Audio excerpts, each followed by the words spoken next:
O salão da casa grande fervilhava em sussurros, risadas contidas e o tilintar delicado de taças de cristal, enquanto a elite da região desfilava seus tecidos finos, joias cintilantes e perfumes caros que disputavam espaço com o aroma forte do café recém-passado e as especiarias que vinham da cozinha. Lustres enormes lançavam uma luz dourada sobre o piso encerado, fazendo brilhar ainda mais as pedras das gargantilhas e brincos das damas, como se cada uma delas quisesse provar que brilhava mais do que a outra. Em contraste com todo aquele esplendor, quase escondida atrás de uma pesada cortina de veludo vinho, estava Elisa, a jovem costureira da vila, com as mãos firmes, mas o coração acelerado, ajustando pela última vez o corpete do vestido da filha mais velha do barão. O vestido era de um tom suave de verde, bordado com pequenas flores brancas que ela mesma havia desenhado e aplicado ponto por ponto, numa paciência que só quem conhece a necessidade entende. Elisa era conhecida por seus pontos delicados e pela habilidade quase mágica de fazer qualquer tecido simples parecer nobre, mas ninguém naquele salão se lembrava do nome dela. Chamavam-na apenas de a costureira, como se não passasse de mais um acessório barato em meio ao brilho de tanta seda e cetim, como se suas mãos servissem apenas para servir, e não para criar. Ainda assim, cada vestido que girava no salão levava um pouco da alma dela costurada nas barras, nas mangas, nos detalhes discretos que só os olhos atentos perceberiam. Antes de continuar essa história, se você gosta de histórias de amor, superação e redenção, inscreva-se aqui no Dramas de Antigamente, porque tem história nova todos os dias para aquecer o coração e rir a alma. Deixe também o seu like, isso ajuda muito esse tipo de conteúdo a chegar em mais pessoas que precisam dessa mensagem. E já me conte nossos comentários de onde você está ouvindo essa história e em que momento do dia ela faz companhia. Naquela noite, Elisa havia sido chamada não só para fazer ajustes de última hora, mas também para permanecer de prontidão, caso algum detalhe escapasse, um botão frouxo, uma barra que arrastasse, um laço que caísse no meio da dança. A festa era especial, o anúncio do noivo do filho do barão, o senhor Augusto de Alencar, com uma moça vinda da capital, herdeira de uma grande fortuna e de um nome que abriria ainda mais portas para a família. Enquanto ajeitava os decotes da futura noiva, Elisa tentava, em silêncio, não se deixar afetar pela sensação incômoda de que, por mais perfeitos que fossem seus pontos, ela jamais seria vista como mais do que uma simples trabalhadora. O tecido escorregava macio por entre seus dedos, e por um instante ela fechava os olhos, imaginando como seria vestir algo daquele tipo não por obrigações, mas por escolha. Não porque necessariamente estivesse ali ocasional, mas porque fosse convidada.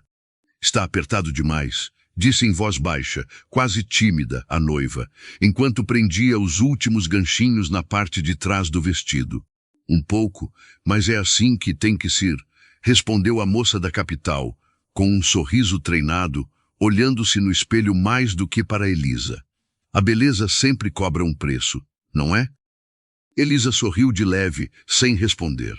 Para ela, a beleza sempre havia sido algo observado de longe, admirado no corpo dos outros, enquanto no próprio corpo só via cansaço e marcas de trabalho. Os dedos tinham pequenos calos nas pontas, experientes em picadas de agulha. Os olhos já começavam a arder à noite, quando a luz do lampião era pouca demais e os prazos eram curtos demais. Augusto entrou no salão como se o mundo inteiro fosse seu por direito.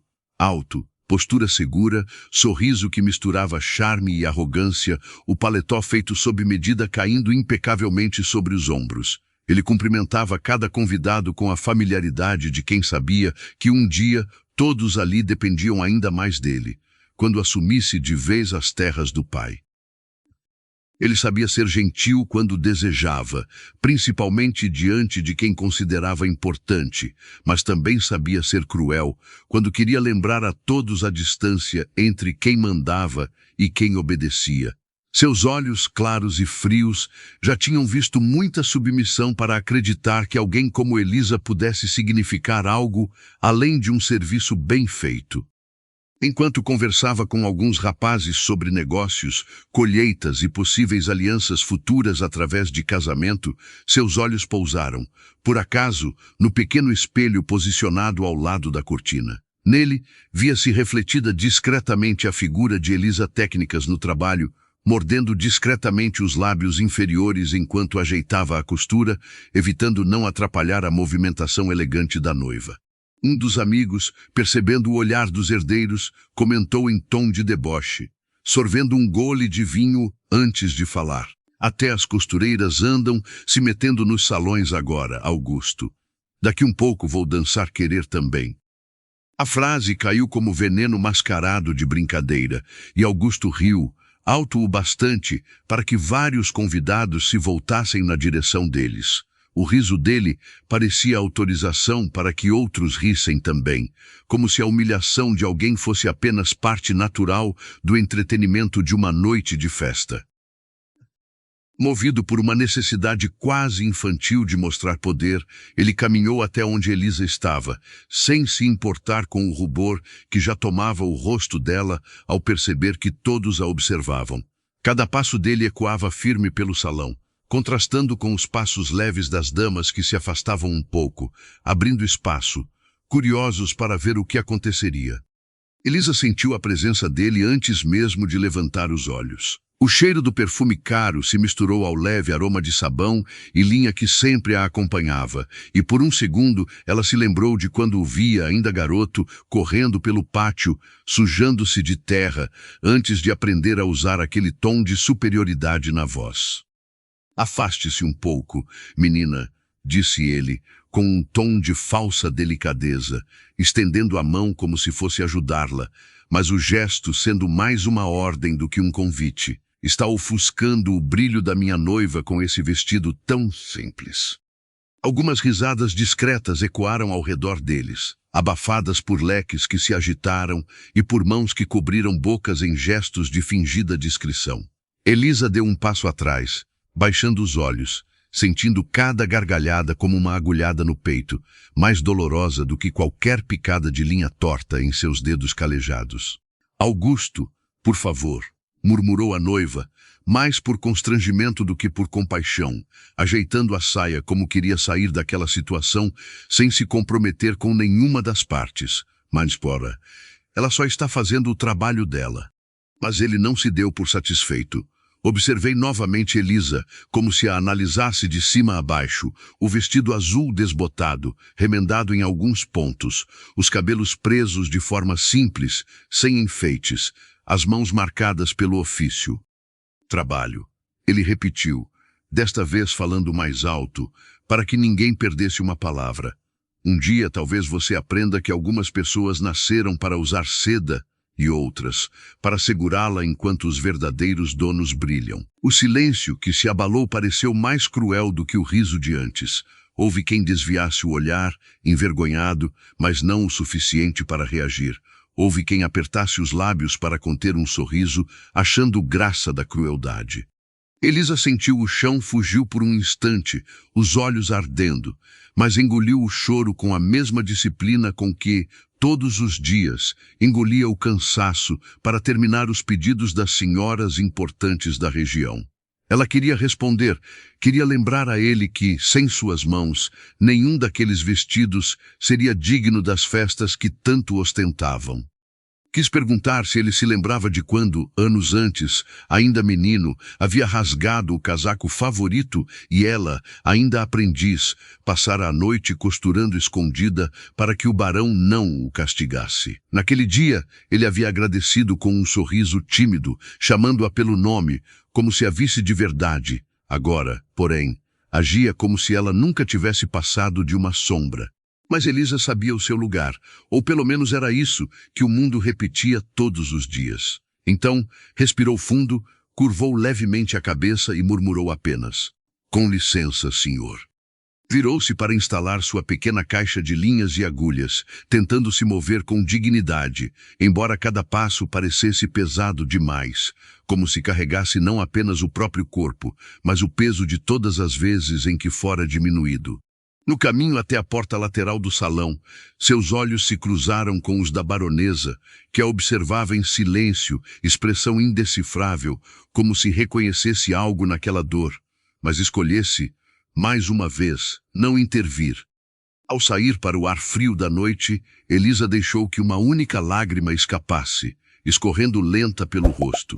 O céu, salpicado de estrelas, parecia irônico. Lá em cima, tudo brilhava, enquanto aqui embaixo ela se sentia pequena demais, escondida demais.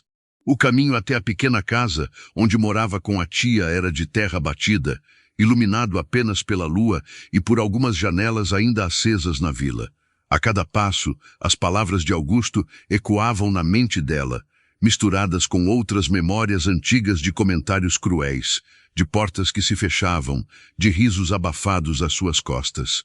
Quando empurrou a porta de madeira, o cheiro familiar de chá de ervas e linha guardada em caixas de lata foi recebido como um abraço silencioso. A tia dormia numa cadeira, com um chale velho sobre os ombros e um romance caído ao lado, como se tivesse esperado por notícias e o cansaço a tivesse vencido primeiro. Elisa caminhou até a pequena mesa onde guardava seus tecidos mais simples, restos de encomendas, sobras que as senhoras não pediam mais. Passou a mão por cima de cada pedaço, sentindo texturas diferentes, até encontrar um tecido cru, liso, que a mãe tinha deixado guardado anos antes, pouco antes de deste mundo. Sentou-se, respirou fundo e, enxugando a última lágrima teimosa, murmurou para si mesma: Se eu nasci para segurar a seda dos outros, então vou bordar algo que ninguém possa ignorar. Pegou a agulha, escolheu uma linha mais escura e, guiada pela dor recente e por uma lembrança antiga da mãe, sussurrando sobre um desenho especial, começou a traçar, no tecido vazio, o primeiro contorno do bordado que mudaria o seu destino. A chama do lampião tremeluzia sobre a mesa simples, projetando sombras dançantes nas paredes de barro da pequena casa, enquanto Elisa mantinha o olhar fixo no tecido cru à sua frente. Do lado de fora, a vila finalmente silenciada, e só se ouvia o canto distante de alguns grilos e o latido espaçado de um cão, como se o mundo inteiro estivesse adormecido, menos ela e a dor que ainda ardia no peito.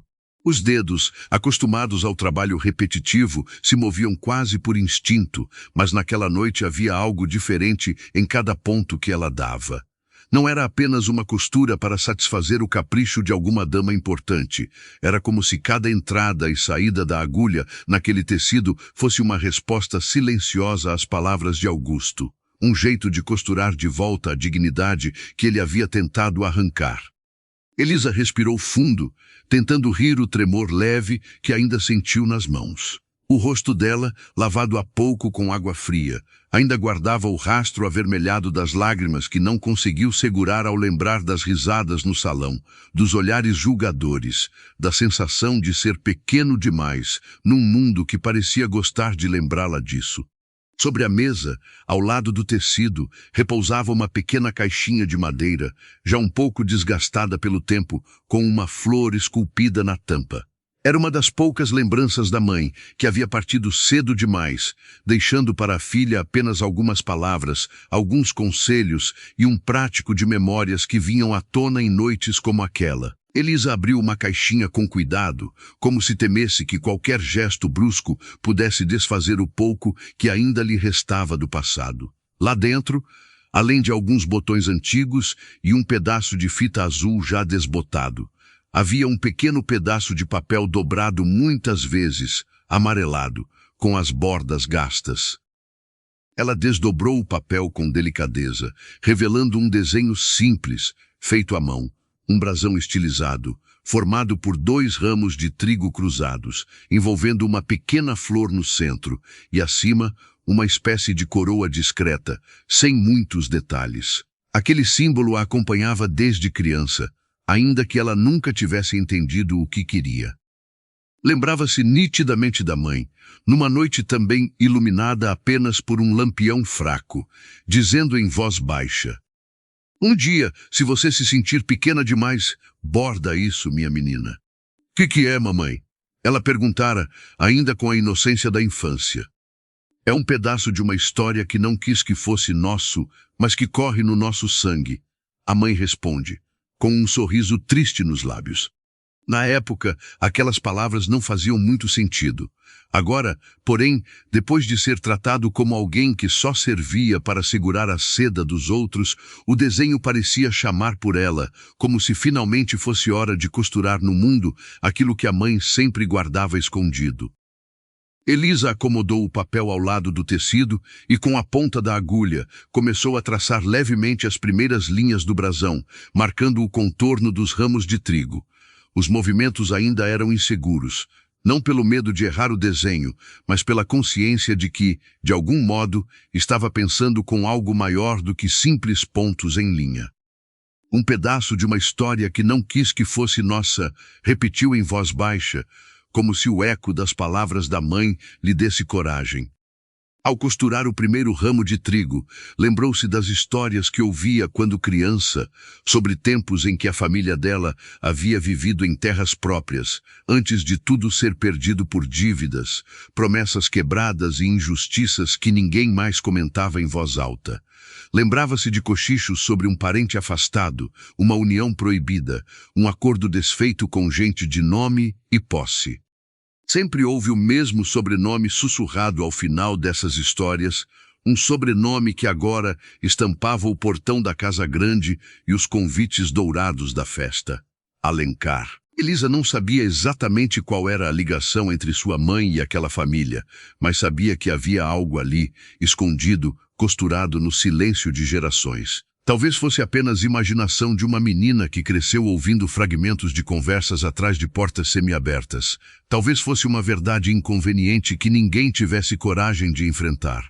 A cada ponto, o desenho começava a ganhar vida.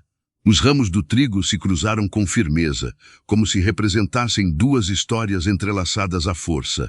A pequena flor no centro parecia frágil, mas era justamente ela que dava sentido ao conjunto, como se fosse a prova de que algo delicado poderia nascer mesmo da terra mais dura. Não nasci para brilhar nos salões, murmurou Elisa, enquanto puxava a linha com cuidado.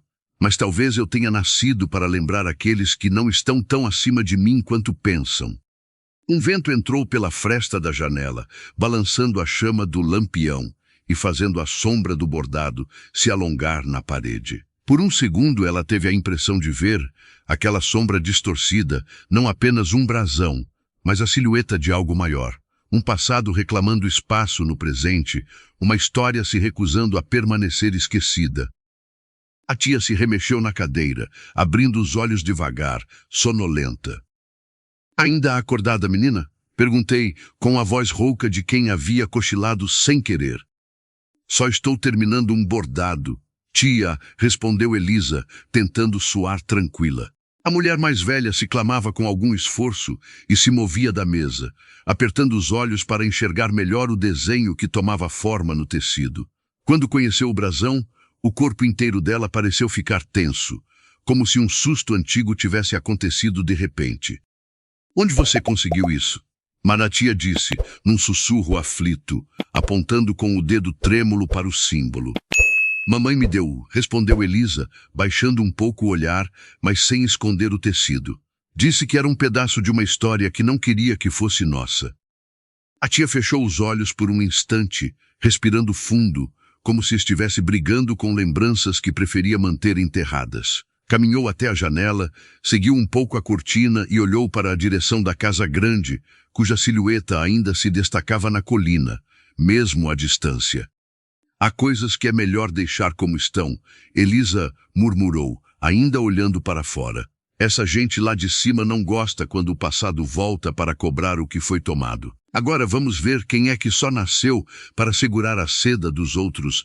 Smendo sussurrou, fechando a mão por um instante sobre o tecido, como quem faz um juramento silencioso. Ela ainda não sabia, mas aquele bordado encontraria um caminho até a casa grande mais rápido do que imaginava. E quando isso acontecesse, não seria apenas um desenho bonito num pedaço de pano. Seria a chave para abrir feridas antigas, revelar segredos guardados e inverter, pouco a pouco, o destino que procurou costurar para ela sem pedir sua permissão. Os dias seguintes à festa passaram num ritmo estranho, como se o tempo oscilasse entre o peso da lembrança e a leve esperança costurada no novo bordado. Elisa dividia-se entre os pedidos habituais das senhoras da vila e os momentos em que, sozinha, voltava o olhar para o brasão pronto, dobrado com cuidado e guardado na caixinha da mãe, como se fosse um tesouro proibido. Por fora, tudo parecia igual. O sino da pequena igreja tocando nas mesmas horas, o mercado trazendo os mesmos barulhos de vozes e carroças, a poeira das estradas subindo sempre que algum cavalo vinha do lado da casa grande. Mas por dentro, algo nela já não era o mesmo. A humilhação daquela noite não tinha se apagado, mas agora dividia espaço com uma sensação nova de que, de algum modo, não seria o fim de sua história, e sim o começo de outra. Numa manhã de céu claro, enquanto bordava o colarinho de uma camisa para um pequeno comerciante, Elisa pegou o som conhecido de cascos de cavalo se aproximando da vila. Não era incomum que algum empresário da casa grande viesse e trouxesse encomendas, mas depois do que aconteceu, o simples som das ferraduras no chão batido fez seu coração acelerar um pouco mais. A porta se abriu sem muita cerimônia. E um mensageiro de libre simples, mas bem cuidado, entrou na pequena casa, tirando o chapéu em sinal de respeito à tia de Elisa, que costurava em outro canto. "Bom dia, Dona Antônia", cumpriu ele, inclinando levemente a cabeça. "Vim da casa dos Alencar." O nome então não é como um sino diferente, pesado, fazendo Elisa suspender o movimento da agulha no mesmo instante. A tia respondeu com um aceno contido, olhos fechados, como se já esperasse que aquele nome, mais cedo ou mais tarde, voltaria a cruzar o caminho delas de alguma forma. "Em que podemos ajudar?" Foi Elisa quem perguntou, tentando manter a voz firme, embora as mãos tenham começado a suar. O mensageiro olhou para ela, registrando-a vagamente. "Minha senhorita é a costureira Elisa, não é?" Quis confirmar. "Sou. Sim", respondeu ela. Ele abriu um envelope que trazia no bolso interno do casaco e desdobrou um papel com o brasão dos Alencar no cabeçalho, escrito com tinta escura e letra caprichada. "A baronesa de Alencar solicita seus serviços na casa grande por tempo indeterminado", leu ele pausadamente. "Há encomendas urgentes de vestidos e peças especiais para alguns eventos que se aproximam. A senhora deverá permanecer na propriedade pelo período necessário. A diária será paga de acordo com o combinado anterior, com um acréscimo pelo tempo de dedicação exclusiva." Ele gentilmente o olhar, esperando uma resposta. Elisa sentiu um frio percorreu-lhe a espinha. Voltaria a casa, depois de tudo. Parecia tanto uma oportunidade quanto uma provação. E foi só isso que ela mandou dizer. A tia questionada, desconfiada, aproximando-se um pouco mais. O homem hesitou por um instante, como se medisse as palavras, então completou. "A baronesa pediu que enfatizasse que deseja que seja ela, e não outra costureira. Disse que se agradou do trabalho visto na última festa."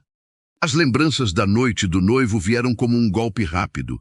O salão iluminado, o vestido verde da filha do barão, o riso de Augusto ecoando as palavras cortantes.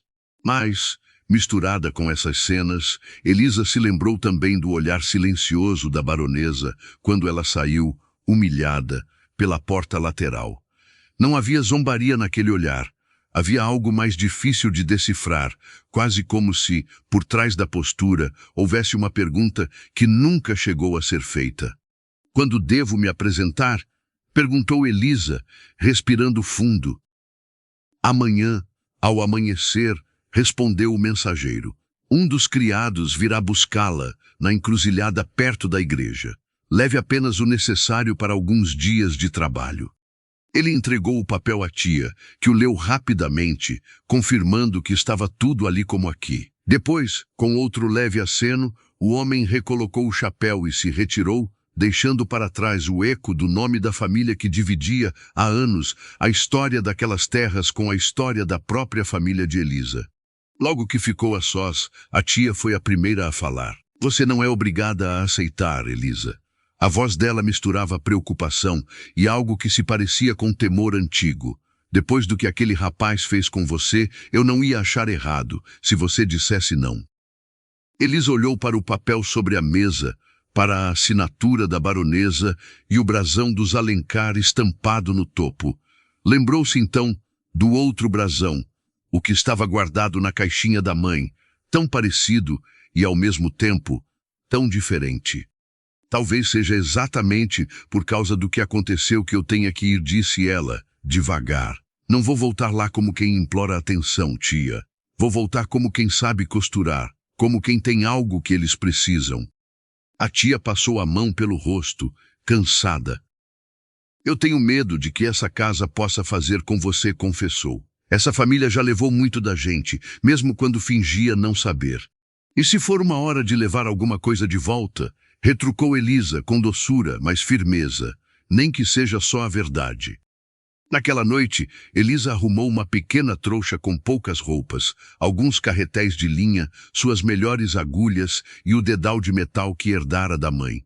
A cada peça colocada na bolsa, senti que dava um passo em direção a algo certo, mas necessário, como quem segue uma estrada sabendo que não pode mais voltar ao ponto em que estava. Antes de se deitar, abriu uma caixinha de madeira e retirou o tecido onde havia bordado o brasão que a mãe lhe deixara como segredo.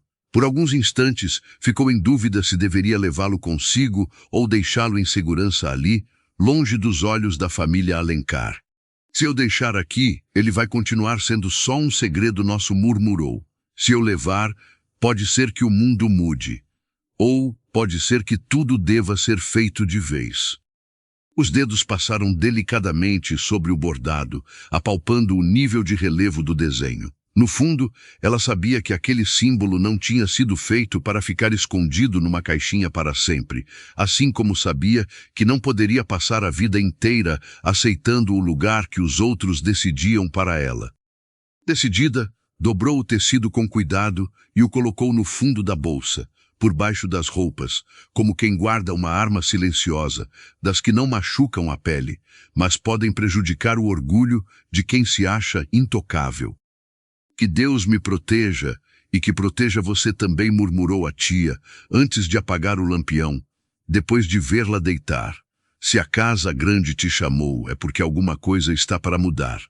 E mudança, minha filha, às vezes vem com preço alto. Na manhã seguinte, o céu ainda estava em tons de azul profundo quando Elisa saiu de casa, com a bolsa a tiracolo e o xale mais grosso envolto nos ombros para se proteger do frio leve do amanhecer. A vila estava silenciosa e os próprios passos na estrada de terra pareciam mais altos do que o normal, como se a cada passo ela deixasse um pouco do passado para trás. Ao chegar à encruzilhada perto da igreja, viu uma charrete simples, puxada por um cavalo castanho e um cocheiro aguardando, de braços cruzados, encostado na lateral. Ele a instruiu se aproximar, e ao reconhecê-la, endireitou a postura, abrindo a porta com um gesto respeitoso. A senhorita Elisa? Disse. Sim, ela. Fui enviado pela baronesa para levá-la à casa grande. Ela assentiu em silêncio, subiu na charrete e acomodou a bolsa no colo, mantendo uma das mãos pousada sobre ela, como se protegesse o conteúdo mais do que os próprios pertencem. Enquanto a charrete começava a se mover, Elisa olhava para trás, vendo a vila ficar cada vez menor, as casinhas simples enfileiradas, a figura distante da tia parada na porta, enxugando os olhos com a barra do avental. A estrada até a casa grande subia lentamente, serpenteando por entre campos de plantação que naquele horário ainda eram cobertos por uma névoa fina. À medida que se aproximavam, a silhueta da mansão ia se desenhando com mais nitidez contra o céu, imponente, com suas janelas altas e a varanda larga onde tantos já foram recebidos com honras e outros com frieza. Quando a charrete finalmente passou pelo portão de ferro com o brasão dos Alencar cravado no centro, Elisa sentiu um arrepio.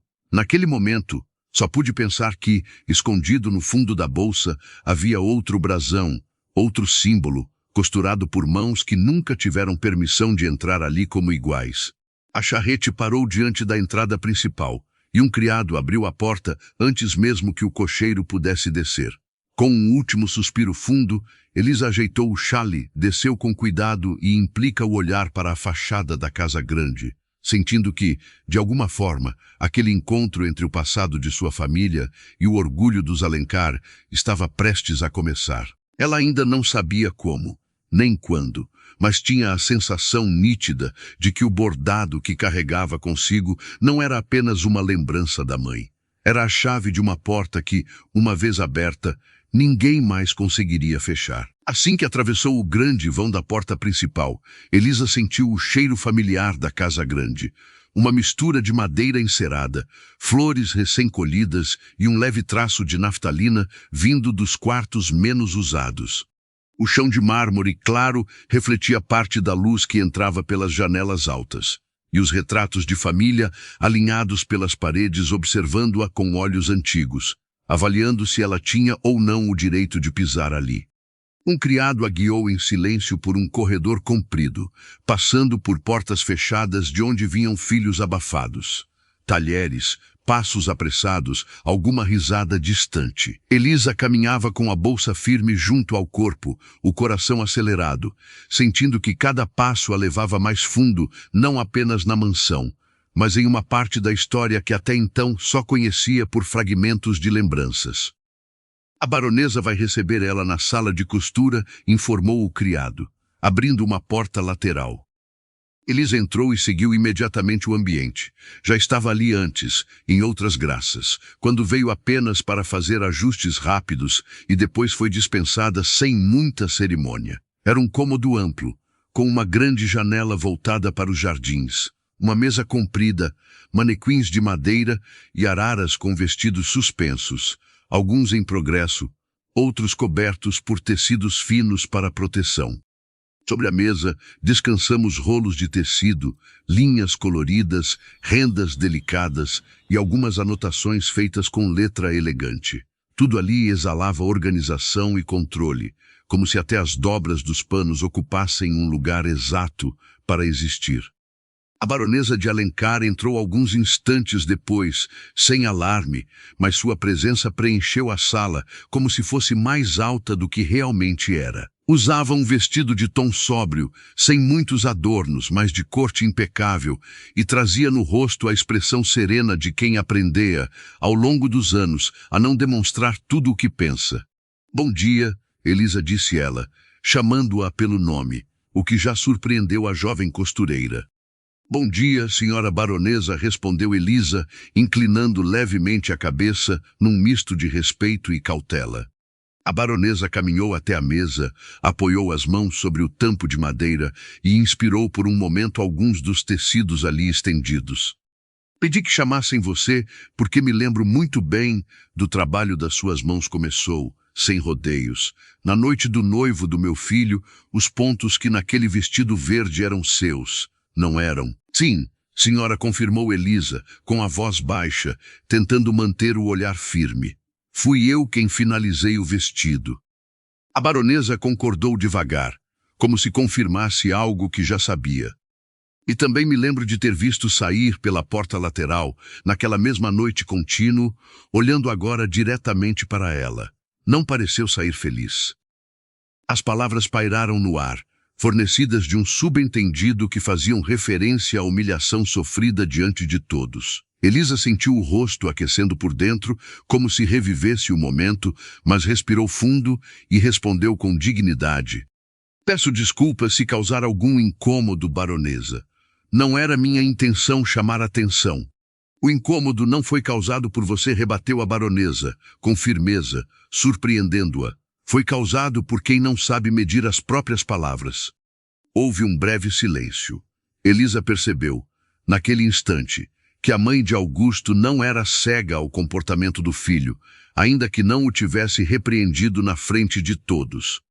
"Não a trouxe aqui para falar de desrespeito prejudicado à baronesa", alterando o tom. "A trouxe porque preciso de alguém que saiba colocar sentimento no que faz. E isso, menina, não se compra com o dinheiro que temos." Ela então ficou uma cadeira, convidando Elisa para se aproximar da mesa. Sobre o tampo, desenrolou um pedaço de tecido de cor clara, de excelente qualidade, e ao lado colocou um modelo de vestido rabiscado em papel. Teremos uma nova recepção em breve explicado. Não para festejar um noivo, mas para receber alguns convidados importantes, gente que observa mais do que fala. Quero um vestido que fale por mim, sem que eu precise abrir a boca. Elisa olhou o desenho e concordou, imaginando cortes, caimentos, detalhes. Consigo fazê-lo, senhora disse, com segurança. Não tenho dúvidas, respondeu a baronesa, mas quero algo mais. Quero um bordado especial, algo que não seja apenas bonito. Quero que diga algo sobre quem eu sou e sobre o que esta casa já foi. A frase fez o coração de Elisa bater mais forte. A lembrança do brasão bordado, dobrado no fundo da bolsa, veio à mente como um raio.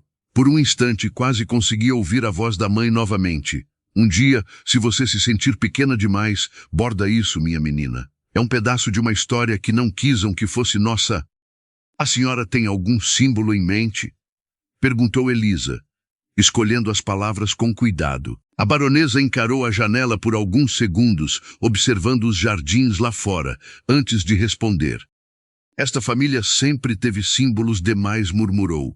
Brasões, iniciais, coroas, mas no fim, tudo isso serviu mais para esconder do que para revelar. Ela voltou a olhar para Elisa, os olhos agora mais sérios. Quero algo que represente raízes, terra, trabalho. Algo que mostra que não somos apenas esse mármore frio. Elisa sentiu um arrepio. Raízes, terra, trabalho, tudo o que a mãe dela usava para descrever a própria família, antes de terem sido empurrados para fora de suas pequenas posses. Talvez, ramos de trigo, arriscou Elisa, a voz quase sussurrada, entrelaçados. E algo delicado no centro, para lembrar que, mesmo na dureza da terra, ainda nasce alguma coisa bonita. A baronesa ficou imóvel por um instante, como se as palavras atravessassem não apenas seus ouvidos, mas um lugar mais fundo da memória. Ramos de trigo, repetiu, devagar. Quem lhe ensinou esse desenho? A pergunta veio mais rápida do que Elisa esperava, fazendo seu peito apertar. Não era apenas uma curiosidade casual. Havia uma sombra de reconhecimento na voz da baronesa, um eco de algo conhecido. Foi minha mãe, respondeu Elisa, sem conseguir desviar o olhar. Ela disse que era um símbolo de uma história que nos foi tirada. Os olhos da baronesa se estreitaram por um instante, não em reprovação, mas em surpresa. Ela recostou-se levemente na cadeira, como se precisasse de apoio para lidar com a lembrança de que aquele símbolo havia despertado. Ela disse mais alguma coisa sobre essa história? Disse, agora num tom mais baixo. Elisa hesitou. Sentia que, a partir daquele ponto, qualquer palavra poderia abrir portas que talvez nunca mais se fechassem. Mas também sabia que não tinha sido chamado ali à toa, que existia algo maior costurando aquele encontro. Só que havia gente rica envolvida, respondeu, enfim, escolhendo cuidadosamente o quanto revelar. Gente que tinha terras, poder e um sobrenome que eu ouvi tantas vezes que aprendi a temê-lo ainda criança. Que sobrenome? A voz da baronesa saiu quase num sussurro, mas com uma firmeza que não permitia fuga. Alencar, disse Elisa, sentindo um nó na garganta ao pronunciar. O silêncio que se abatia era tão denso que parecia preencher todos os cantos da sala. Por um momento, a única coisa que se ouvia era o nível do estalar da madeira antiga, como se a própria casa reagisse ao ser lembrada de algo que preferia esquecer. A baronesa fechou os olhos por breves segundos, respirando fundo, como alguém que vê, de repente, uma peça perdida de uma quebra-cabeça antiga encaixada no lugar. Quando os abriram novamente, havia menos distância no olhar dirigido a Elisa. Traga-me esse desenho, pediu, sem rodeios. Não apenas no que você falou, mas como sua mãe lhe ensinou. Quero vê-lo com os meus próprios olhos. Elisa sentiu o sangue gelar e, ao mesmo tempo, ferver. O bordado estava ali, tão perto e tão escondido, dobrado no fundo da bolsa que deixava encostada num canto da sala. Eu fiz um bordado com esse símbolo, confessou devagar, recentemente. Então traga até aqui, insistiu a baronesa, a voz agora firme, mas não hostil. Se o que estou pensando é verdade, este dia será mais importante do que você imagina. Com passos lentos, sentindo o peso do momento, Elisa foi até a bolsa. Cada gesto parecia acompanhado pelos olhos dos retratos nas paredes, como se as gerações passadas dos Alencar observassem, inquietas, aquele tecido simples apareceu a ser revelado.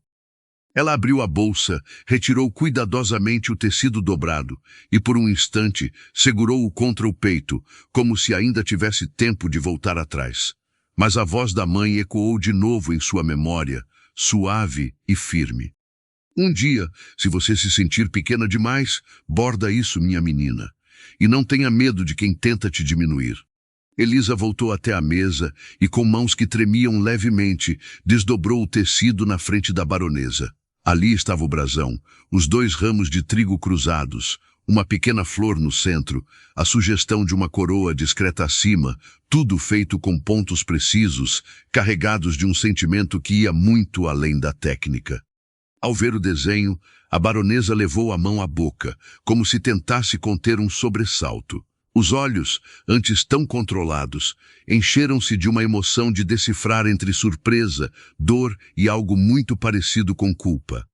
Eu conheço esse símbolo, murmurou, quase para si mesma. Pensei que nunca mais o veria bordado por mãos desta casa. Ela voltou o olhar para Elisa e dessa vez não a viu como uma simples costureira. Esse desenho, menina, disse, com a voz embargada, pertence tanto à sua família quanto à minha. E é por isso que, a partir de hoje, nada mais será igual. Elisa sentindo o chão balançando sob seus pés, mesmo sentada. Sempre imaginava que havia algo em sua história que não batia com a simplicidade da vida na vila. Mas ouvir aquilo da boca da própria baronesa era como ter uma cortina arrancada de uma vez, deixando uma sala inteira à luz. Como isso aconteceu, consegui perguntar, a voz rouca. A baronesa desviou o olhar por um momento, como se buscasse forças para revisitar lembranças que há muito enterrara. Meu sogro, o antigo barão, era um homem orgulhoso, começou. Mas o pai de seu avô, Guimarães, era o tipo de homem que fazia o trabalho pesado que a gente daqui de cima não queria fazer. Eles tinham um acordo, metade dessas terras seria oficialmente registrada no nome dos Alencar, metade no nome dos Guimarães. Juntos construímos tudo.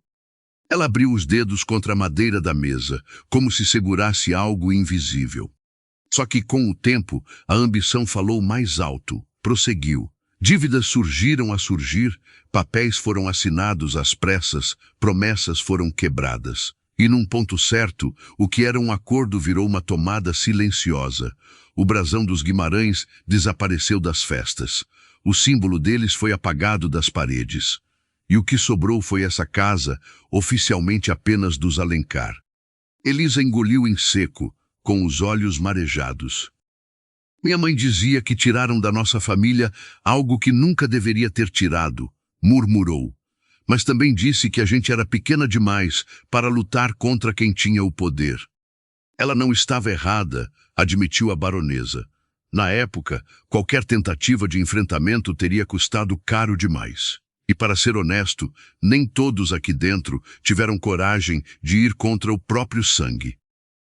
Havia culpa nos olhos dela, não apenas culpa herdada, mas pessoal.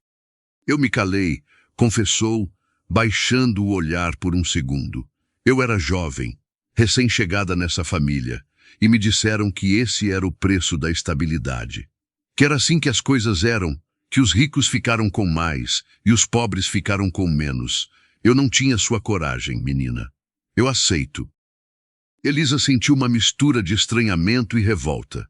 Era difícil julgar alguém que vivia num mundo tão diferente do seu, mas também era doloroso ouvir que a injustiça havia sido vista, e ainda assim, deixou de seguir seu curso.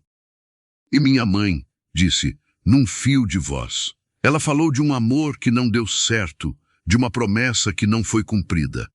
A baronesa respirava fundo, como se esse fosse o ponto mais delicado de todos. Sua mãe começou devagar. Sua mãe foi, por um tempo, mais do que apenas uma moça da vila. Ela cresceu circulando entre essas paredes, ajudando na casa, costurando, ouvindo conversas que talvez não devesse ouvir. E, no meio disso, acabou se aproximando de alguém que nunca deveria ter prometido nada a ela. Os olhos de Elisa se arregalaram, o coração disparado. Alguém da família Alencar, completou, com a intuição quase sufocando. A baronesa assentiu, devagar. Meu cunhado, revelado, o irmão mais novo do barão, um homem de palavras doces e pouca responsabilidade. Ele prometeu coisas que nunca teriam permissão para cumprir. Prometeu terras, um nome, uma vida ao lado dela. E quando chegou a hora de escolher entre o amor e o peso do sobrenome, ele escolheu o sobrenome. Elisa sentiu as mãos tremerem. Minha mãe foi abandonada, disse, com dificuldade. Foi empurrado para longe, como se nunca tivesse passado de um capricho, confirmado a baronesa, a voz embargada. E para apagar o erro, resolveram também apagar o símbolo que lembrava a metade esquecida deste lugar. O brasão dos Guimarães foi proibido dentro de casa. Ela apontou para o bordado sobre a mesa. Ver isso aqui, de novo, é como ouvir um grito do passado que nunca foi escutado. Antes que Elisa pudesse responder, a porta da sala se abriu com certa brusquidão, sem que batessem. Augusto entrou com o senho levemente franzido, como se estivesse procurando a mãe para tratar de algum assunto urgente, mas parou ao ver Elisa sentada à mesa com ela. Não sabia que tínhamos visitas tão dedicadas, disse ele, com ironia, os olhos cruzando os de Elisa por um segundo, lembrando-se, sem dúvida, da noite em que a humilhou. A baronesa se endireitou na cadeira, voltando a assumir a postura de quem comandava não apenas a casa, mas também o próprio filho. Augusto, esta é Elisa, a costureira que chamei pessoalmente, afirmou com firmeza. E a partir de hoje você vai tratar o respeito que não teve na última festa.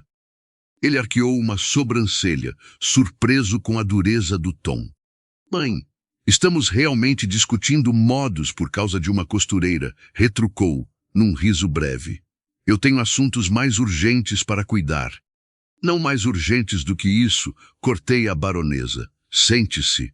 Você precisa ouvir o que está prestes a ser dito. A firmeza na voz dela não deixava espaço para debate. Augusto, acomodado, suspendeu uma cadeira com um gesto impaciente, mas obedeceu, cruzando os braços e olhando de soslaio para Elisa, como se a simples presença daquele ambiente lhe parecesse incômoda. Foi então que ele notou o tecido estendido sobre a mesa. Inclinou-se um pouco para a frente, curioso. O que é isso? Disse. Alguma nova invenção para enfeitar os vestidos de casa. A baronesa respondeu antes que Elisa pudesse dizer qualquer coisa.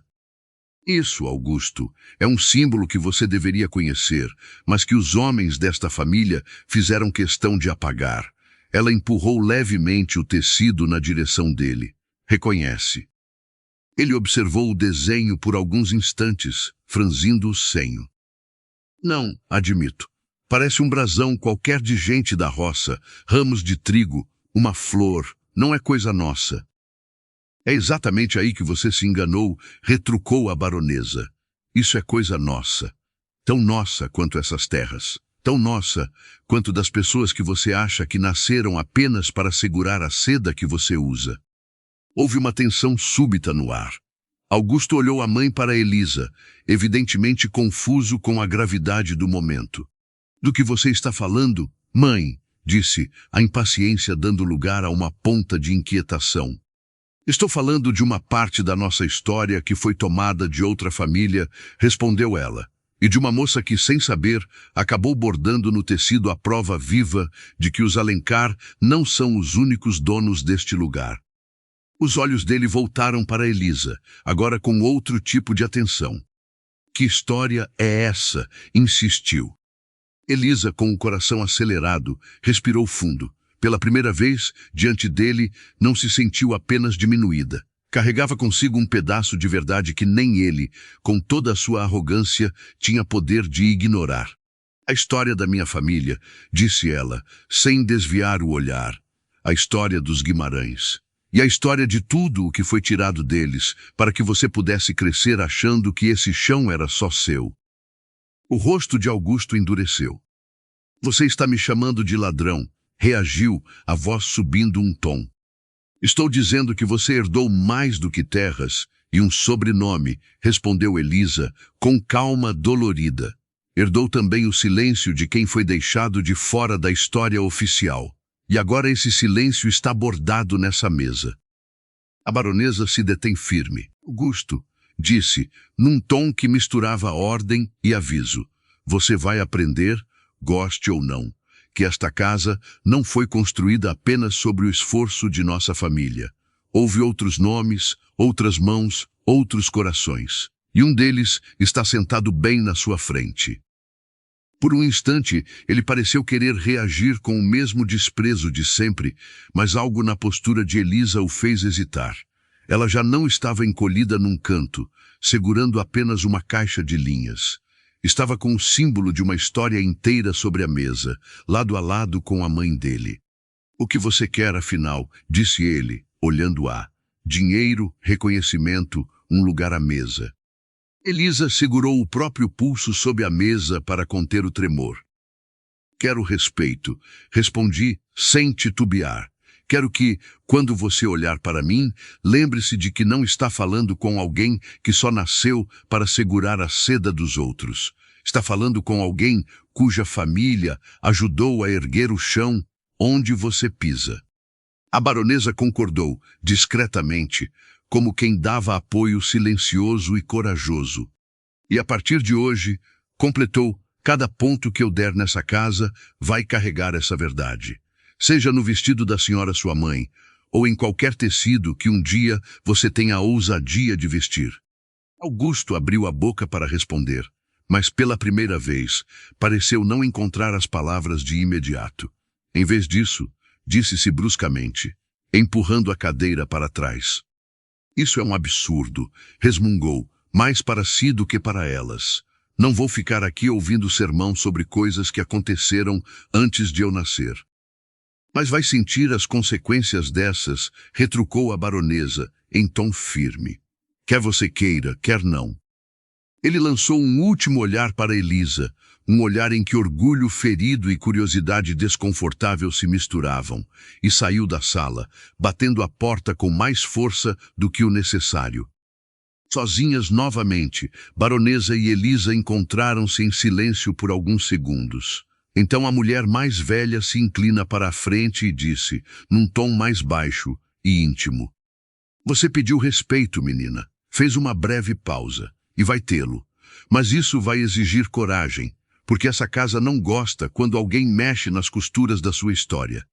Elisa olhou para o bordado entre elas e sentiu algo diferente do medo que acompanhou até ali. Eu sei fazer isso melhor do que ninguém, respondeu, com uma leveza firme. Mexer em costura é o que eu faço desde que eu entendo por gente. Se a história desta casa está mal costurada, talvez seja a hora de alguém alinhavar de novo. A baronesa brilhou, pela primeira vez, com um brilho sincero nos olhos. Então vamos começar pelo meu vestido, disse, e ponto a ponto, vamos ver até onde esse bordado consegue chegar. Os dias que se seguiram, à primeira vista, iguais a qualquer outro na casa grande, criados indo e vindo, parecem panelas tilintando na cozinha, risadas ocasionais ecoando dos corredores, visitas chegando em charretes enfeitadas. Mas por baixo dessa rotina aparente, algo havia mudado de forma silenciosa e profunda, como uma costura feita pelo avesso que só quem conhece o tecido percebe. Elisa passando grande parte do tempo na sala de costura, trabalhando lado a lado com a baronesa na criação do novo vestido para a recepção importante que se aproximava. O modelo era elegante, de linhas simples, com um caimento impecável, mas o que realmente o tornava especial era o bordado que surgia, pouco a pouco, ao longo da saia e do corpete, os ramos de trigo cruzados, discretos, entrelaçados com flores pequenas, como se estivessem brotando do próprio tecido. Não quero que este símbolo grite, havia dito a baronesa, numa das tardes em que observava os pontos de Elisa com atenção. Quero que ele fale baixo, mas firme, que quem sabe reconheça. E quem não sabe, pelo menos sinta que há algo diferente aqui. Elizabeth, Cada ramo bordado parecia um fio de verdade sendo reposto no lugar, e a cada ponto sentia menos o peso da humilhação que vivera e mais a força de estar, finalmente, costurando a própria história dentro da casa que um dia negara sua família. Nem todos, porém, olharam para aquele trabalho com bons olhos. Alguns criados cochichavam nos corredores, estranhando a proximidade entre a baronesa e a costureira da vila. Outros, mais antigos e atentos, reconheciam de relação o desenho que começava a aparecer no vestido e trocavam olhares rápidos, como se fantasmas antigos voltassem a circular pelos cômodos. Augusto, por sua vez, mantinha uma distância calculada. Evitava entrar na sala de costura quando sabia que Elisa estava lá, mas uma vez ou outra, passando pela porta entreaberta, e deixava o olhar escapar por alguns segundos para observar o trabalho. Havia algo incômodo em ver a mãe, a matriarca da casa, inclinada ao lado de uma jovem que até pouco tempo atrás ele considerava irrelevante. Certa tarde, porém, ele não resistiu e entrou. O vestido estava estendido sobre a mesa, e Elisa se aproximava da parte final do bordado na barra, enquanto a baronesa organizava alguns tecidos ao fundo. Então é isso que anda causando tanta comoção dentro de casa, comentei ele, cruzando os braços. Raminhos e florzinhas num pedaço de pano. Elisa não chamou imediatamente os olhos. Terminando o ponto que estava fazendo, arrematou a linha com segurança, e só então examinará o rosto para encará-lo. Depende do que esses raminhos e florzinhas significam para quem os vê, Sr. Augusto, respondeu com calma. Para alguns, pode ser apenas complementar. Para outros, é memória. Ele franziu o senho, incomodado com a naturalidade com que ela lhe respondeu agora. E acha mesmo que um desenho num vestido vai mudar alguma coisa neste lugar? Provocada. Já mudou, disse a baronesa, sem elevar a voz, mas com firmeza. Mudou o modo como eu escolho me apresentar diante dos outros. E cedo ou tarde, vai mudar o modo como falamos do nosso nome também. Augusto soltou um riso curto, discreto, mas não havia mais a mesma segurança arrogante de antes em seu tom. A senhora corre o risco de dar muita importância a gente que deve continuar onde está. Mãe, disse, olhando de soslaio para Elisa. E você corre o risco de esquecer que está onde está porque outros aceitaram menos do que mereciam, retrucou a baronesa. Um deles, inclusive, chamava-se Guimarães. O silêncio que se seguiu foi pesado. Augusto desviou o olhar, incomodado, e saiu da sala sem responder, como se ainda não fosse divulgado como lidar com aquela parte da história que nunca lhe contaram. A notícia da recepção na casa dos Alencar foi acomodada rapidamente pela vila e arredores. Comentava-se sobre a presença de pessoas influentes, de outros proprietários de terra, de comerciantes importantes. Diziam que era uma tentativa de reforço de alianças, de mostrar que, apesar dos barcos de problemas financeiros em algumas fazendas da região, os Alencar continuavam firmes. No dia marcado, a mansão se encheu de movimento. Carruagens chegavam, deixando damas em vestidos coloridos, homens de casacas bem cortadas, jovens curiosos. Os criados corriam de um lado para o outro, ajeitando os últimos detalhes, enquanto a música começava a ecoar discretamente do salão principal. Elisa, porém, não estava no salão. Permaneceu nos bastidores, ajudando com pequenos ajustes de última hora nos vestidos de algumas convidadas, mas com a atenção voltada especialmente para um só ponto, o momento em que a baronesa desceria a escadaria principal, usando o vestido bordado com o símbolo dos dois mundos. Quando finalmente a música mudou de tom, anunciando a entrada da anfitriã, Elisa moveu-se discretamente da porta que dava para o salão e espiou. A visão a fez prender a respiração. A baronesa descia os degraus com a elegância de sempre, mas havia algo diferente nela naquela noite. O vestido, em tom claro, abraçava o corpo com sobriedade, sem exageros. Porém, era impossível não notar os ramos de trigo bordados que subiam suave pela saia, misturados às pequenas flores, como se a terra tivesse florescido ao redor dela. Os olhares se voltaram imediatamente. Algumas damas murmuraram entre si, admiradas com a delicadeza do bordado. Um senhor mais velho abriu os olhos, como se tentasse lembrar de onde conhecia aquele símbolo. Um casal trocou olhares rápidos, comentando um sussurro quase inaudível. Isso não foi usado pelos Guimarães. Elisa sentiu um arrepio. Ali, no meio daquela gente acostumada a ver apenas os símbolos dos poderosos, o brasão que sua mãe lhe deixou em segredo estava, enfim, diante de todos, não como um rascunho de rebeldia escondido numa gaveta, mas como parte do traje da mulher mais respeitada daquela casa. Durante a noite, comentários foram e vieram. Alguns elogiavam o bom gosto da baronesa, outros estranhavam a escolha de um motivo tão rústico para uma ocasião refinada. E havia quem cochichasse, incomodado, sobre o antigo acordo entre os Alencar e os Guimarães, que muitos fingiam ter esquecido. Mais tarde, já com a recepção em andamento, a baronesa chamou Elisa discretamente até uma sala menor, afastada do burburinho principal. Havia ali uma mesa com alguns documentos, uma lamparina e 2 cadeiras. "Sente-se", pediu ela. "Precisamos falar sobre o que vem depois disso." Elisa obedeceu, o coração acelerado. Sabia, instintivamente, que aquele momento não dizia respeito apenas ao vestido, mas ao que ele tinha desencadeado. Desde que vi esse símbolo de novo, começou a baronesa, venho pensando no que posso fazer para, pelo menos, reparar uma parte do que foi feito à sua família. Não vou fingir que consigo desfazer décadas de injustiça com uma canetada, mas também não vou me esconder atrás da desculpa de que sempre foi assim. Ela remove alguns papéis sobre a mesa. Aqui estão algumas escrituras de pequenas porções de terra na região baixa, perto da vila, explicadas. São terrenos que não estão sendo bem aproveitados e que, para nós, representam um pouco em comparação com tudo o que ainda possuímos. Quero transferir alguns deles para o seu nome, Elisa. Não como caridade, mas como um começo de acerto de contas. Elisa arregalou os olhos, surpresa. "Terras em meu nome", repetiu, incrédula. "Sim", confirmou a baronesa. "Você pode cultivá-los, arrendê-los, fazer o que achar melhor. Sua mãe não teve chance de ver o sobrenome dela respeitado de novo nesta região. Talvez você possa." As mãos de Elisa tremiam levemente.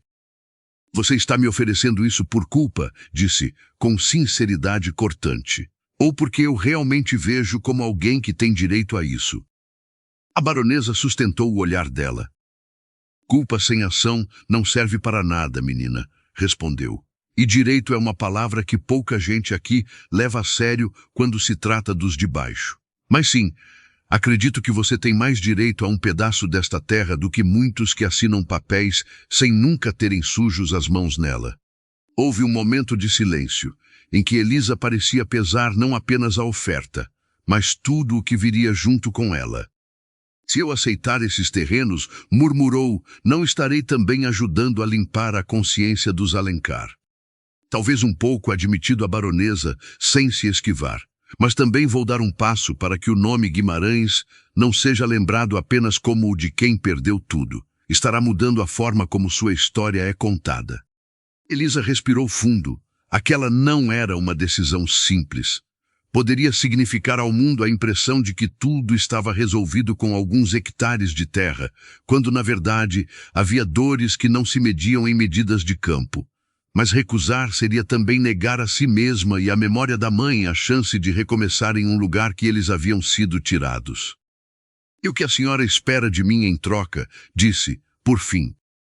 A baronesa demorou a responder, escolhendo bem as palavras.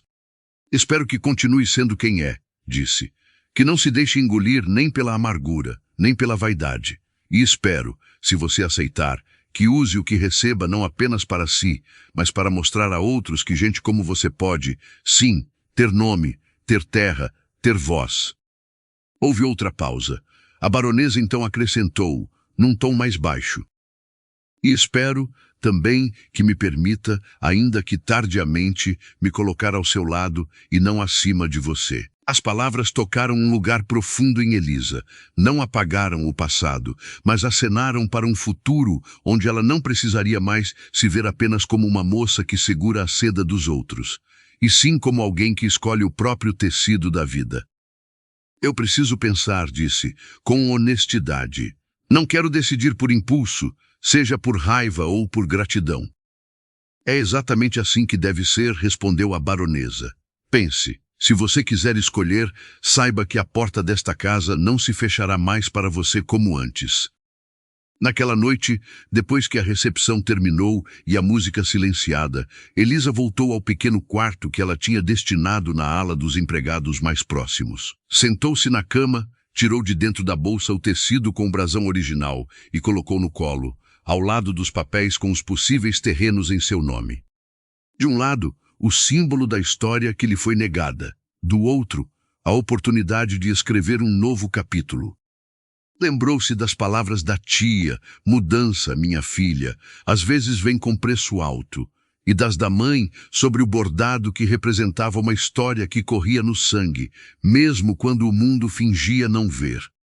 Se eu aceitar, não vou estar me vendendo, murmurou para si mesma.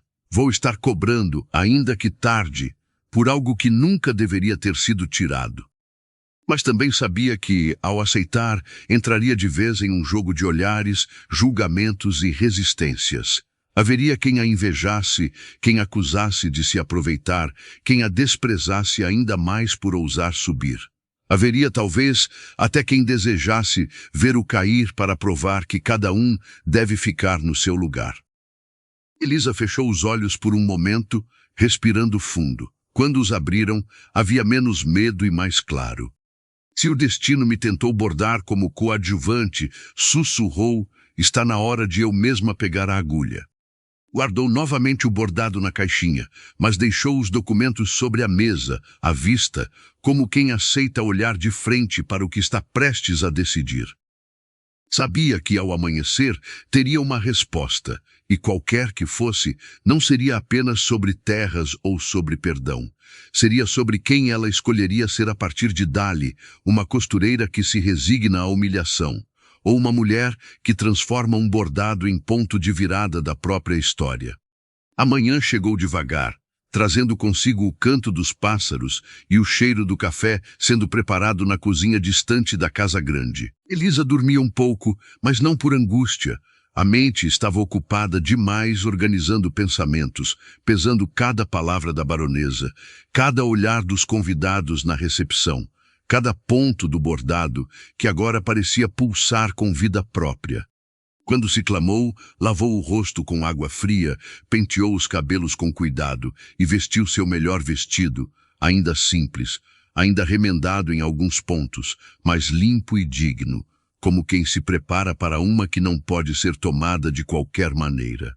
Pegou os papéis que a baronesa havia deixado sobre a mesa, releu cada linha, cada medida de terra, cada cláusula que reconhecia, mesmo que indiretamente, que algo fora tomado e agora estava sendo, em parte, devolução. Guardou os papéis dobrados junto ao peito e caminhou até a sala de costura, onde sabia que encontraria a baronesa. A porta estava entreaberta e a mulher já estava lá, de pé diante da janela, olhando para os campos que se estendiam até onde a vista alcançava, terras que carregavam tanto a riqueza quanto as feridas de gerações inteiras. Bom dia, Elisa. Cumprimentei ela, sem se mudar de imediato. Dormiu bem. Dormi o suficiente para pensar com clareza, respondeu Elisa, entrando devagar. A baronesa finalmente se virou, os olhos atentos, mas serenos, como quem já sabia que, qualquer que fosse a resposta, aceitaria. E chegou a uma decisão, pediu. Elisa assentiu, respirou fundo e estendeu os papéis de volta. Eu aceito, disse, com firmeza, mas não como quem recebe um favor. Aceito como quem está, finalmente, pegando de volta algo que nunca deveria ter sido tirado da minha família. A baronesa sorriu, um sorriso discreto, mas satisfeito de rompimento. É exatamente assim que deve ser aceito, confirmado. Vou providenciar os registros e os documentos necessários. Em poucos dias, essas terras serão exclusivas oficialmente no seu nome. Houve uma pausa breve, e então Elisa acrescentou, com uma voz firme. Mas quero deixar claro uma coisa, senhora. Aceitar essas terras não significa que eu vou esquecer da humilhação que sofri aqui, nem que você finja que tudo está resolvido. Significa que escolhi não deixar que a humilhação seja a última palavra sobre mim. A baronesa assentiu, respeitosa. E não deveria ser, respondeu. O que você faz a partir de agora vai dizer mais sobre quem você é que faz qualquer coisa que tenha feito com você. Nos dias seguintes, a notícia de que Elisa, a costureira da vila, havia recebido terras da família Alencar se entregues como fogo em palha seca. As reações foram as mais diversas. Alguns comemoraram, vendo nela a prova de que era possível subir na vida mesmo vindo de baixo. Outros resmungaram, incomodados com o que chamavam de favorecimento injusto.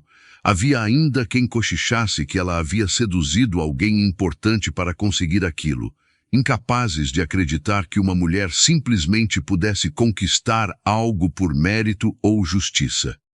Augusto, por sua vez, manteve-se distante, mas não indiferente. Observava de longe os movimentos da mãe, os papéis sendo contratados, Elisa saindo da casa grande não mais como uma empregada temporária, mas como alguém que agora tinha um nome registrado nos cartórios da região. Havia nele uma mistura de desconforto e algo que ele não admitia nem para si mesmo, respeito involuntário. Certa tarde, ele se encontrou no pátio, tentou a partir de volta para a vila, levando consigo não apenas a bolsa de sempre, mas também um pequeno baú com tecidos que a baronesa lhe deu como presente. Então é verdade, disse ele, se aproximando devagar. Você agora tem terras. Elisa parou, virou-se e o encarou sem pressa. É verdade, confirmado. Pequenas, mas minhas. Augusto cruzou os braços, olhando para o chão por um instante, como se procurasse as palavras certas. Eu fui injusto com você naquela noite, começou, hesitante. Elisa não respondeu de imediato, deixando o silêncio pesasse entre eles. Então, com calma, disse. Foi, mas a injustiça não começou naquela noite, e não terminou nela também. Ela vinha de muito antes. E foi essa injustiça maior que sua mãe escolheu, ao menos em parte, reparar. Ele concordou, incomodado, mas sem argumentar. Espero que você faça bom uso dessas terras, disse, por fim. E espero que, na próxima vez que nos encontrarmos, eu saiba te tratar como mãe deveria ter me ensinado desde sempre. Não era um pedido de desculpas completo, mas vindo dele, era mais o que Elisa esperava. Ela concordou brevemente, pegou o baú e seguiu em direção à charrete que a levaria de volta para casa. Quando chegou à vila, a tia a esperava na porta, os olhos vermelhos, as mãos apertando o avental. Ao ver Elisa descer com o baú e os papéis na mão, correu para abraçá-la, sem conseguir conter as lágrimas. Conseguiu, menina, sussurrou a voz embargada. Você conseguiu o que sua mãe nunca conseguiu. Não foi só eu, tia, respondeu Elisa, devolvendo o abraço. Foi a mãe também que me deixou o bordado. Foi a senhora que me criou com dignidade. Foi cada ponto que aprendi a dar, cada vez que me levantei depois de ser diminuído. Naquela noite, na pequena casa que agora parecia maior, porque a esperança havia voltado ao morar nela, Elisa estendeu sobre a mesa os documentos das terras e, ao lado deles, o bordado original que a mãe lhe deixou. 2 símbolos, 2 tempos, 2 histórias que, finalmente, se encontraram. Amanhã eu vou até essas terras, disse para a tia. Vou pisar nelas, vou sentir a terra nas mãos e vou decidir o que plantar. Mas antes de qualquer coisa, vou bordar um novo lenço com esse desenho e vou pendurá-lo na entrada, para que todo mundo que passar saiba, aqui mora gente que não esqueceu de onde veio. A tia Felicidades, enxugando as lágrimas. Sua mãe estaria tão orgulhosa, murmurou. Eu sei, respondeu Elisa, olhando para o bordado, e eu vou fazer por merecer esse orgulho, não apenas aceitando o que me deram, mas construindo algo que vale a pena lembrar. Os meses seguintes trouxeram mudanças visíveis. Elisa não abandonou a costura, pelo contrário, usou parte da terra para cultivar algodão e linho, criando uma pequena produção própria de tecidos que, com o tempo, começou a atrair a atenção de outras costureiras da região. Sua fama cresceu não apenas pela habilidade com a agulha, mas pela história que carregava, a moça que fora humilhada e que, em vez de se deixar quebrar, bordou o próprio destino ponto a ponto. A casa grande continuou lá, imponente na colina. Mas agora, quando as pessoas falavam dos Alencar, também falavam de Elisa Guimarães, a costureira que trouxe de volta um nome esquecido e o fez florescer de novo. Houve quem a criticasse, quem a invejasse, quem tentasse diminuir-a com fofocas.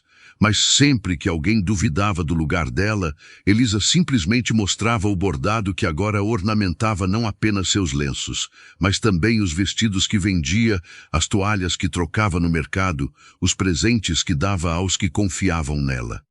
E toda vez que alguém perguntava o que aquele símbolo dizia, ela respondia com a voz firme. Significa que algumas histórias não morrem, mesmo quando tentamos enterrá-las. E que um simples bordado pode ser mais poderoso do que qualquer palavra dita para nos fazer sentir pequenos. Com o tempo, até Augusto começou a cumprir as ruas da vila com um aceno discreto, mas respeitoso. E a baronesa, sempre que precisava de algo costurado, mandava chamar Elisa, não como empregada, mas como cuja presença honrava a casa. Elisa nunca esqueceu da noite em que fora humilhada, mas também nunca deixou que aquela noite definisse quem ela era. Aprendeu que o verdadeiro poder não estava em gritar mais alto, mas em bordar com paciência, em plantar com persistência, em escolher, todos os dias, não aceitar o lugar que outros tentavam lhe importar. E sempre que olhava para as terras que agora levavam o nome dela registrado em papel oficial, lembrava-se das palavras da mãe. É um pedaço de uma história que não quisemos que fosse nossa, mas que corre no nosso sangue. Agora, aquela história não foi corrigida apenas no sangue. Corria também nas linhas dos bordados, no chão das terras cultivadas, nos olhos de quem aprendeu, ao vê-la, que era possível, sim, mudar o destino, mesmo quando o mundo inteiro insiste em dizer o contrário. Se a jornada dessa jovem costureira, que transformou a própria dor em bordado e mudou o seu destino, tocou o seu coração, deixe o seu like e se inscreva aqui em Dramas de Antigamente. Conta nos comentários se você também acredita que, mesmo depois de ser desprezado, a vida ainda pode bordar recomeços lindos quando a gente menos espera.